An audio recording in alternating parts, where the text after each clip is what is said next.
आज के गरिमापूर्ण कार्यक्रम में मेरे साथ उपस्थित मेरे साथी श्रीमान नित्यानंद राय जी, अभी मंत्रिपरिषद में गृह मंत्रालय में इन्होंने अपना जिम्मा संभाला है, एसएससी अजय मिश्रा जी, भारत सरकार के गृह सचिव श्रीमान अजय भल्ला जी, DIB Shri Arun Kumar ji, DG BSF Shri Rakesh Asthana जी, रॉ के चीफ श्री सामंत गोयल जी, आज जिनको यहाँ अपने कर्तव्य निष्ठा के लिए अलग अलग पदक मिले हैं, ऐसे वीर बलिदानी जवानों की परिवारजनों, जवानों, उपस्थित सभी अधिकारियों और बीएसएफ के बहादुर जवानों, आज मैं यहाँ सबसे पहले देश की सीमाओं की सुरक्षा के लिए जिन जवानों ने अपना सर्वोच्च बलिदान दिया और बल की स्थापना से लेकर आज तक अपनी जान की परवाह न करते हुए अनेक वीर यातनाओं, कठिनाइयों का सामना करते हुए बहादुरी के परिचय देते हुए जिन्होंने अपना सर्वोच्च बलिदान दिया है, उन सभी शहीदों को सलाम कर सैल्यूट कर मेरी बात की शुरुआत करना चाहता हूं। क्योंकि पूरा देश मानता है कि आप सजग बनकर अहर्निश देश की सीमाओं की सुरक्षा कर रहे हैं। आपके नाम मात्र से दुश्मन के दिल दहल जाते हैं, ऐसी ख्याति और कीर्ति आप लोगों ने प्राप्त करी है। इसी के कारण आज देश लोकतंत्र के अपनाए हुए विकास के रास्ते पर आगे बढ़ रहा है और दुनिया के नक्शे पर निश्चित रूप से भारत अपना जो स्थान अब मजबूत कर रहा है, उसमें आप सभी का योगदान बहुत महत्वपूर्ण और अग्रिम पंक्ति में है। तो उन बलिदानियों को कभी भुलाया नहीं जा सकता, उन योद्धाओं को, वीरों को भी भुलाया नहीं जा सकता जो आज भी -45 डिग्री टेम्परेचर हो या 44 डिग्री गर्मी हो, चाहे लद्दाख की सीमाएं हों, चाहे रेगिस्तान की गर्मी हो, चाहे पूर्वी सीमा में नदी नाले हो, जंगल हो, पहाड़ की चोटियां हो, चाहे गुजरात के कच्छ के रण में एक समतल भूमि पर काम करना, बीएसएफ और हमारी सारी पैरामिलिट्री फोर्सेस जो सीमा सुरक्षा के काम में लगी हैं, उन्हीं के कारण आज भारत विश्व के नक्शे पर अपना एक गौरवमय स्थान उपस्थित करा रहा है। आज यहाँ मैं आया हूं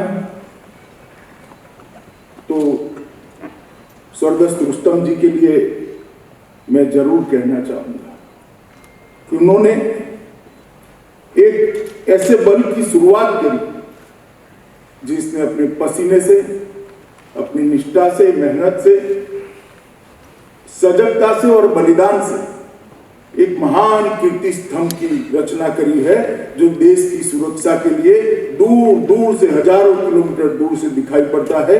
ऐसा महान कीर्ति स्तंभ बीएसएफ ने बनाया है, वो हम सब के लिए गौरव है।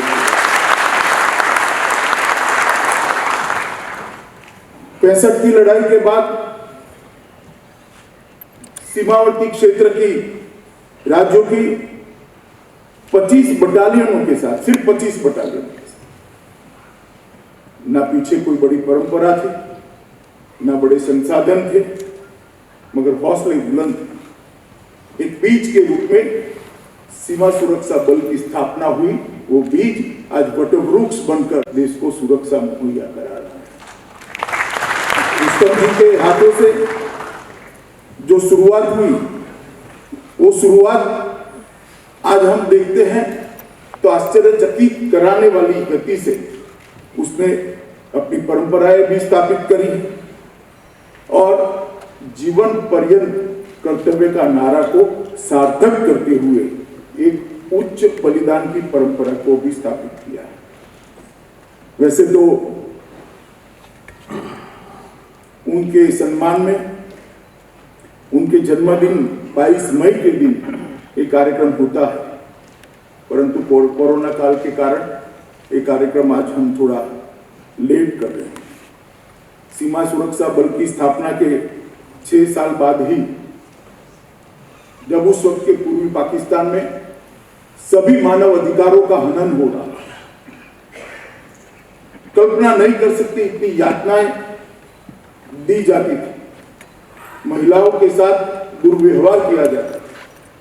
और जब ये सहन न हो ऐसी स्थिति में आया, तब घुसपैठ भी भारत में शरणार्थियों का तांता लगा। उस स्थिति में जब भारत ने निर्णय किया, बीएसएफ के जवानों ने, अभी हमने बंधुत्व बॉर्डर बियॉन्ड बॉर्डर डॉक्यूमेंट्री के अंदर देखा, बीएसएफ के जवानों ने एक अहम भूमिका निभाई और आज बांग्लादेश एक स्वतंत्र राष्ट्र के रूप में दुनिया के नक्शे पर अस्तित्व ले रहा है। नेतृत्व भी रुस्तम जी ने किया और उसी के लिए उनको पद्म विभूषण के पुरस्कार से अलंकृत किया गया है। मैं आज रुस्तम जी को भी हम सभी की ओर से स्मरणांजलि और श्रद्धांजलि दोनों देना चाहता हूँ कि आज उन्होंने दिया हुआ बीज सुरक्षा के क्षेत्र में वटवृक्ष बनकर हमारे सामने है।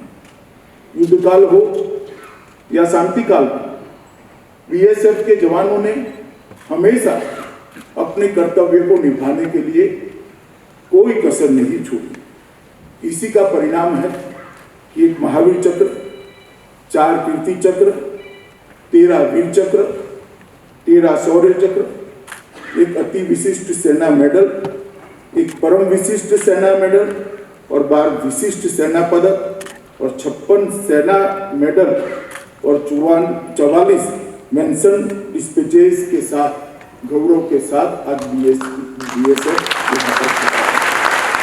और मैं मानता हूँ कि पदक केवल एक्नॉलेजमेंट होता है, परंतु वीरता और बलिदान का जज्बा जो आपके अंदर देशभक्ति और देश की सुरक्षा के प्रति आपका कर्तव्य का जो भाव है वहीं से होता है।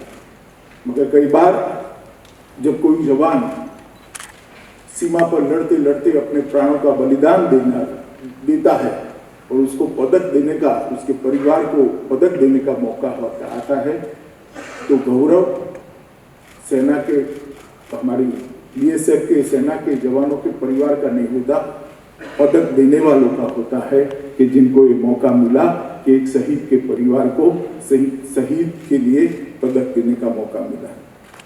मित्रों, बहुत लंबे समय से देश की स्थापना से ही हम ऐसी विकट परिस्थिति में रहे कि लगभग 7,516 किलोमीटर की तटीय सीमा और 15,000 किलोमीटर से लंबी भूमि सीमा से हमारे देश को आगे बढ़ना पड़ा। उसी वक्त जरूरत थी कि सीमा सुरक्षा के लिए बहुत शुरुआत से ध्यान देकर इसकी संरचना की जाए। मगर एक लंबे अरसे तक कोई मजबूरियां ही रही होगी, अन्य प्रायोरिटी के काम भी होंगे, मगर लंबे अरसे तक उस पर समग्रता से विचार नहीं हुआ। चाहे तटीय सीमा हो, चाहे भूमि की सीमा हो, उसकी सुरक्षा के लिए समग्रता से विचार करना बहुत जरूरी था। परंतु जब देश में अटल बिहारी वाजपेयी की सरकार बनी, तब इसको गति देने का काम आगे पर भी जब देश में समय समय पर जरूरत महसूस की, ये सारे बल की स्थापना होती रही, इनको सुरक्षा मुहैया, इनको संसाधन मुहैया कराए और आगे बढ़ाने का काम हुआ। परंतु अटल जी की सरकार में पहली बार वन बॉर्डर वन फोर्स की सिद्धांत को एक्सेप्ट किया। और इसका एक स्ट्रक्चर्ड खाका शुरू हुआ। बीएसएफ के जिम्मे पाकिस्तान और बांग्लादेश की सीमा है, भारत तिब्बत सीमा पुलिस के जिम्मे भारत और चीन की सीमा है, सशस्त्र सीमा बल के जिम्मे नेपाल और भूटान की सीमा है, और असम राइफल के जिम्मे म्यांमार की सीमा। एक स्ट्रक्चर्ड खाका पहली बार देश में बना और सबकी जिम्मेदारियां तय की। और इसके लिए जो भी उनको वाहन व्यवहार के लिए संसाधन चाहिए थे, कम्युनिकेशन के लिए शस्त्र उपलब्ध कराने थे या इनकी स्ट्रेंथ बढ़ानी थी, सबको प्रायोरिटी देने का काम अटल जी के समय में हुआ। और जब नरेंद्र भाई देश के प्रधानमंत्री बने तब इन्होंने सीमाओं पर इंफ्रास्ट्रक्चर के काम को प्रायोरिटी से दिया। मैं आज आप सबको बताना चाहता हूं कि तुलनात्मक तरीके से देखें तो सड़क निर्माण 8 से 14 के बीच में लगभग 3600 किलोमीटर हुआ था और 14 से 20 के बीच में लगभग वो बढ़कर 4764 किलोमीटर तक हुआ है। 3.5 गुना बढ़ोतरी हुई है। सड़क निर्माण का बजट जो 23,000 करोड़ था वो कुल लगभग 44,000 करोड़ तक बढ़ाने का काम नरेंद्र मोदी सरकार ने किया।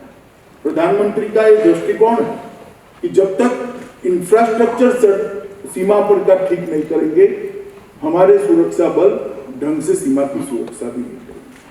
जब तक इंफ्रास्ट्रक्चर ठीक नहीं करेंगे वहां से पलायन होती रहेगी और वहां पर अगर आबादी नहीं है तो सीमा की सुरक्षा करना बहुत कठिन हो जाएगा। जहां तक पुल निर्माण का सवाल है, 8 से 14 के समय में 7,270 मीटर लंबाई के पुल बने थे, जो 14 से 20 के बीच में 14,450 मीटर लंबे बने, लगभग 2 गुना पुल बने। सुरंग एक बनी थी, एक ही सुरंग बनी 6 साल में, और इस 6 साल में 6 सुरंगें बनकर लोकार्पण हो चुका है और 19 सुरंगों पर निर्माण कार्य चालू है, जिससे आवाजाही के अंदर सड़कों के रिसर्फेसिंग की बात है। प्रतिवर्ष 170 किलोमीटर की स्पीड से 6 साल में हुआ, 8 से 14 में, और 14 से 20 में प्रतिवर्ष 170 की अपेक्षा 380 किलोमीटर के आसपास रिसर्फेसिंग का काम हुआ। और भारत चीन सीमा पर कटिंग फॉर्मेटिंग की रफ्तार प्रतिवर्ष जो 230 किलोमीटर थी वो रफ्तार को बढ़ाकर 470 किलोमीटर तक ले जाने का काम किया। इसके साथ साथ गैप्स भरने की बात है, चाहे फेंसिंग हो, छोटे छोटे गैप्स हो, किसी का आशा नहीं होता गैप्स होगा, मगर 200 किलोमीटर की फेंसिंग आप ठीक से बना देते और बीच में 1.5 किलोमीटर का गैप रह जाता है तो 200 किलोमीटर की फेंसिंग का सुरक्षा की दृष्टि से इतना उपयोग नहीं है। गैप्स को फिलअप करने के लिए भारतीय जनता पार्टी की नरेंद्र मोदी सरकार ने हर एक जगह पे गैप्स को ढूंढकर, जहां बात करनी थी, जहां संवाद करना था, कुछ अड़चने थी, कुछ एडमिनिस्ट्रेटिव अड़चने थी, कुछ पड़ोसी देशों से बातचीत करनी, सारी अड़चनों को दूर कर कर मैं आपको भरोसा दिला सकता हूं कि 2022 के पहले हमारी फेंसिंग में कोई भी गैप नहीं रहेगा। तो बहुत बड़ा काम है, करने में छोटा है। जो टोटल फेंसिंग है हुई है इसके 3% भी नहीं होगा, मगर 97% को बेकार करने वाली ये चीज थी 3%, क्योंकि ये 3% गैप ही घुसपैठ करने के लिए बड़ी संभावनाओं को छोड़ता है। तो इस पर ध्यान से काम किया गया और इसके अलावे आईटीबीपी की 47 नई सीमा चौकियों को बनाया, 12 स्टेजिंग कैंप बनाए, आईसीबीआर 2 के तहत 683 किलोमीटर लंबी 32 सड़कों को और मंजूरी देने का काम किया और इसके साथ साथ ढेर सारी सरकारी योजनाओं को सीमा पर प्रायोरिटी देने के लिए हमने शुरुआत की। भारत सरकार की कोई भी योजना हो, सीमांत गांवों में हमने इसको प्रायोरिटी से लगाने के लिए काम करा और ये सारे हमारे बॉर्डर सिक्योरिटी करने वाले पैरामिलिट्री फोर्सेस है, उनको भी नोडल एजेंसी बनाने का काम श्री नरेंद्र भाई के नेतृत्व में हुआ। आज सारे हमारे पैरामिलिट्री फोर्सेस किसी को विधवा सहाय देनी है, गांव में घर में बिजली पहुंचानी है, शौचालय पहुंचाना है, पीने का पानी पहुंचाना है, आधार कार्ड देना है या स्वास्थ्य का कार्ड देना है, ढेर सारी योजनाओं इम्प्लीमेंटेशन के लिए वो जा रहे हैं। इससे गांव के साथ उनका संवाद भी हो रहा है और गांव में सुविधा बढ़ने के कारण वहां से पलायन भी हो रहा है। चीजें छोटी है मगर बहुत महत्वपूर्ण। मोदी जी के नेतृत्व में एक समग्रता से हमारी जो वास्तविकता है उसका एनालिसिस करते हुए इसके रास्ते खोजने का काम हुआ और एक सीमांत विकासोत्सव की शुरुआत। कोरोना के कारण इसकी गति रुकी है। पहला सीमांत विकास उत्सव हुआ गुजरात के कच्छ में। वहां पर कच्छ की सीमा पर सटे हुए सारे गांवों के सरपंच, तहसील पंचायत के सदस्य, जिला पंचायत के सदस्यों को बुलाया गया, पंचों को बुलाया गया और उनके साथ उनके विकास के प्रश्नों को समझकर मेरे साथ ग्रामीण विकास मंत्री भी आए और वहां पर प्रायोरिटी उनको देकर फिर कलेक्टर और गुजरात सरकार के चीफ सेक्रेटरी के नेतृत्व में सभी अधिकारियों को चीफ मिनिस्टर भी उपस्थित, उसकी प्रायोरिटी सेट कराकर सीमा विकास उत्सव की शुरुआत करी, जिससे मुझे लगता है कि बहुत बड़ा गांव के विकास में फर्क पड़ेगा और गांवों से पलायन होगा। और ये अपनी सीमाओं की सुरक्षा के लिए बहुत महत्वपूर्ण कदम है। बीएडीपी के लिए 2 वर्षों में लगभग 888 करोड़ रुपया आवंटित किया गया और मुझे कहते हुए हर्ष है कि उसका 100% क्रियान्वयन होने का काम चालू हो गया है। मुझे विश्वास भी है उसका 100% क्रियान्वयन होगा। इस प्रकार से हमने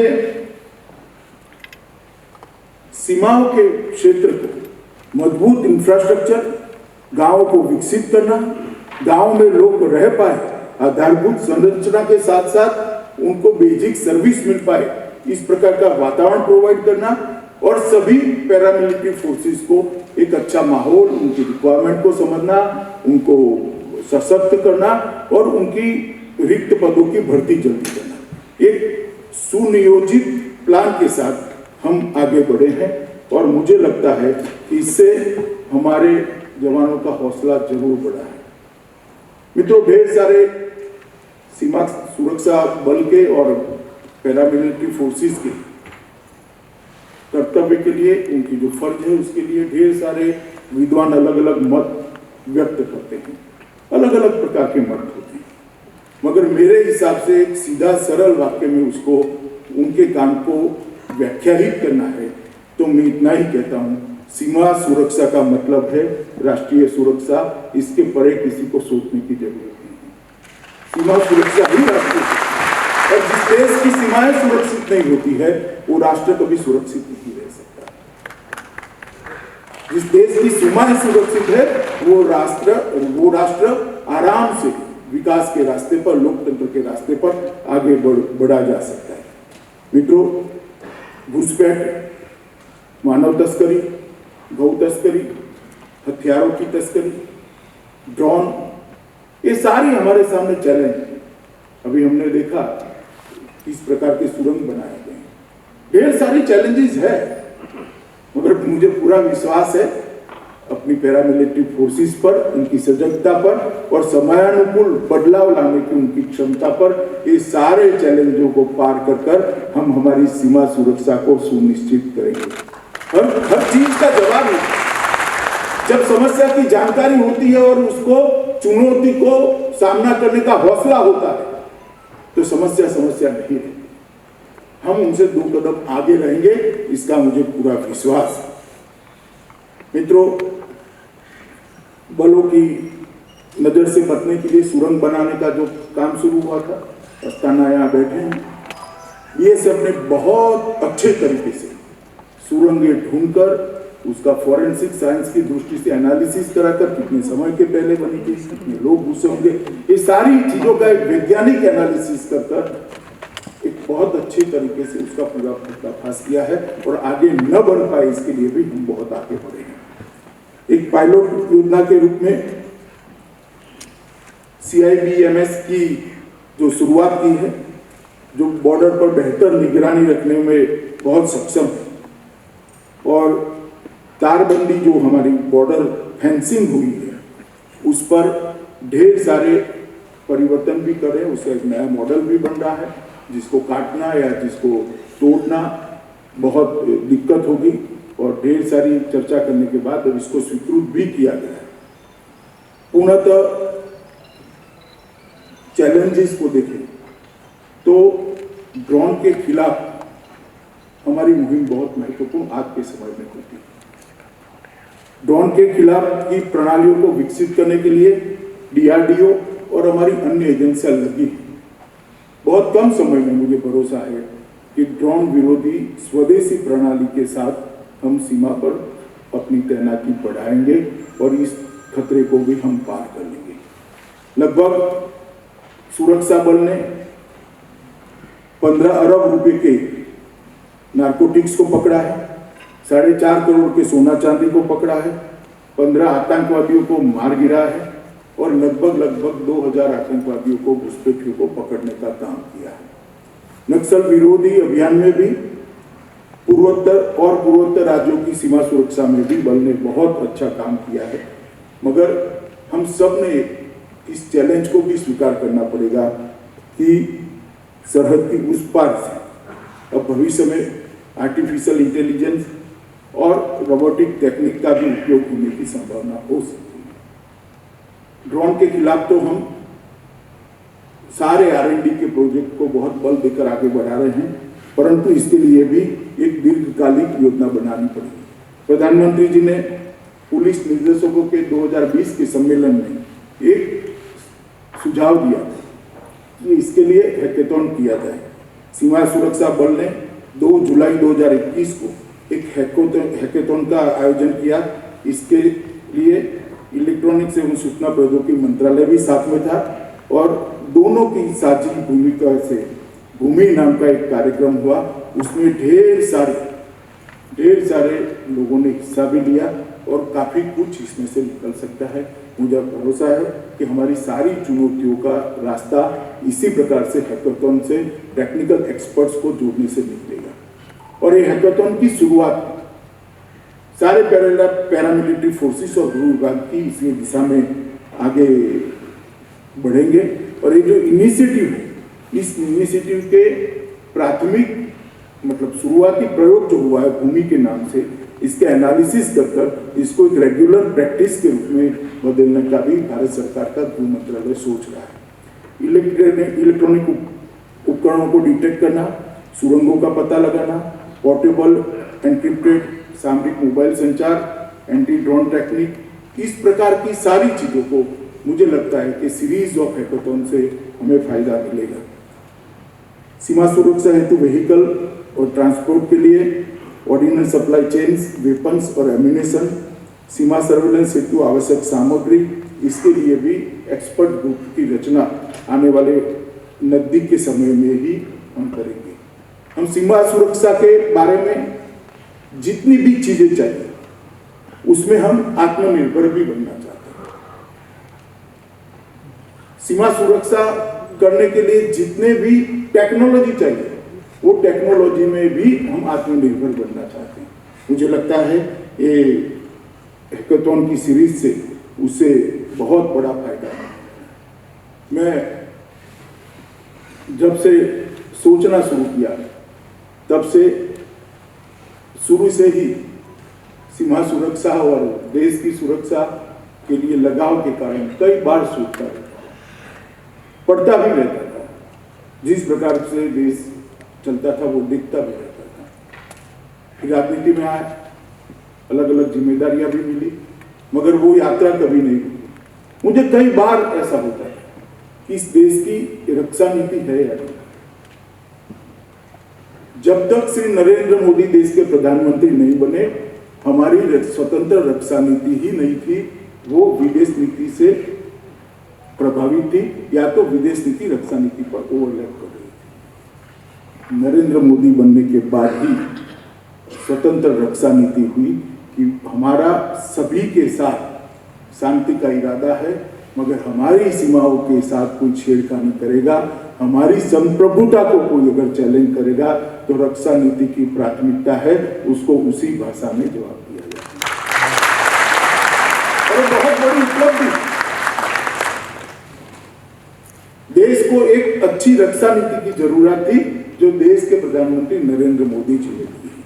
और मैं मानता हूं इसके बगैर ना देश का विकास हो सकता है, ना उसके बगैर देश का लोकतंत्र पनप सकता है। और ये बहुत बड़ा काम मोदी जी ने किया है। मैं कुछ उदाहरण देना नहीं चाहता, सबको मालूम है। हमने इसको जमीन पर भी उतारने का काम किया है। आज मैं यहाँ पर आया हूँ तब इतना जरूर कहूँगा कि सीमा सुरक्षा बल के सारे जवान गांव के साथ जुड़े हैं, गांव के साथ लगे हैं। परंतु मेरा आप सबसे अनुरोध है कि सीमावर्ती गांव में से पलायन रुके, इसके लिए भी हमें विशेष ध्यान देना पड़ेगा। ये हमारी जिम्मेदारी है। पलायन रुकना चाहिए, वहां पर सरकार की विकास की सारी योजनाएं पहुंचनी चाहिए। कलेक्टर के साथ रहकर, डिस्ट्रिक्ट एडमिनिस्ट्रेशन के साथ रहकर, नागरिकों को अपने अधिकारों से जागरूकता देकर अगर हम इस दिशा में आगे जाते हैं तो मुझे लगता है कि बहुत बड़ा हम सीमा सुरक्षा के लिए काम करेंगे। मित्रों, आज मैं यहाँ पर आया हूँ तब मैं इतना जरूर कहूँगा कि हमारी चुनौतियों को देखकर हमने अपने आप को तैयार करना पड़ेगा और टेक्नोलॉजी का भरपूर उपयोग करते हुए हमारी सुरक्षा को सुनिश्चित करना पड़ेगा। मैं गया था जोधपुर, वहाँ देखा डीआईजी थे, उन्हें बहुत अच्छा टेक्निक से सीमाओं की सुरक्षा का मॉडल बनाया था। अब धीरे धीरे वो मॉडल को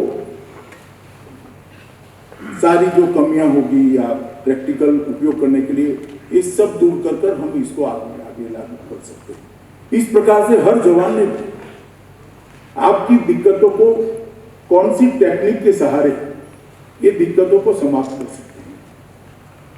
बाकी सारी चिंता करने की सरकार की जिम्मेदारी, तब आपके परिवार के स्वास्थ्य की जिम्मेदारी सरकार की, आपके लिए अच्छे रहने की जगह देने की जिम्मेदारी सरकार की, आपके स्वास्थ्य की जिम्मेदारी भी सरकार की। परंतु आपको सुरक्षा के काम में जो दिक्कतें हैं वो दिक्कतों को टेक्निक के सहारे दूर करने की जिम्मेदारी और इसके लिए सुझाव और रास्ते ढूंढने की जिम्मेदारी आपकी है। और मैं मानता हूं कि बल के सभी अधिकारियों ने विशेषकर इस पर ज्यादा ध्यान देना चाहिए। रूटीन ढर्रे में से निकलकर चुनौतियों को टेक्निक के सहारे कैसे समाप्त कर सकते हैं, हम जो अतिक्रमण करना चाहते हैं उससे 2 कदम कैसे आगे रह सकते हैं, घुसपैठ करना चाहते हैं, तस्करी करना चाहते हैं, उससे 2 कदम कैसे आगे रह सकते हैं, वो मुझे लगता है कि जिम्मेदारी विशेषकर अधिकारियों की है। अपने जवानों के साथ से नियमित रूप से संवाद करना, फीडबैक लेना, फीडबैक लेकर इनकी दिक्कतों को समझना और टेक्निकल एक्सपर्ट के साथ बैठकर इसका टेक्निक के सहारे रास्ता ढूंढना, ये अधिकारियों की जिम्मेदारी है। आज ढेर सारे अधिकारी भी यहाँ उपस्थित है, इसलिए मैं इनको भी कहना चाहता हूँ कि इस विषय में आपने देखना चाहिए। अंत में मैं इतना ही कहूँगा कि बीएसएफ भारत के गौरवपूर्ण वीरता के इतिहास में बीएसएफ ने अपने बलिदानियों के आधार पर एक महान कीर्ति स्तंभ की रचना की है, जिस पर पूरा देश मन से गौरव करता है कि आपके कारण हम सुरक्षित है, आपके कारण हमारी संप्रभुता सुरक्षित है, आपके कारण लोकतंत्र सुरक्षित है और आपके कारण ही विकास आगे बढ़ सकता है। तो आज और सभी बलिदानियों को श्रद्धांजलि देकर मैं मेरी बात को समाप्त करता हूं और अस्थाना जी और उनके नेतृत्व में सारे अधिकारी और बीएसएफ के हर एक जवान को बहुत बहुत शुभकामनाएं देकर मेरे वक्तव्य को समाप्त करता हूं। भारत माता की जय।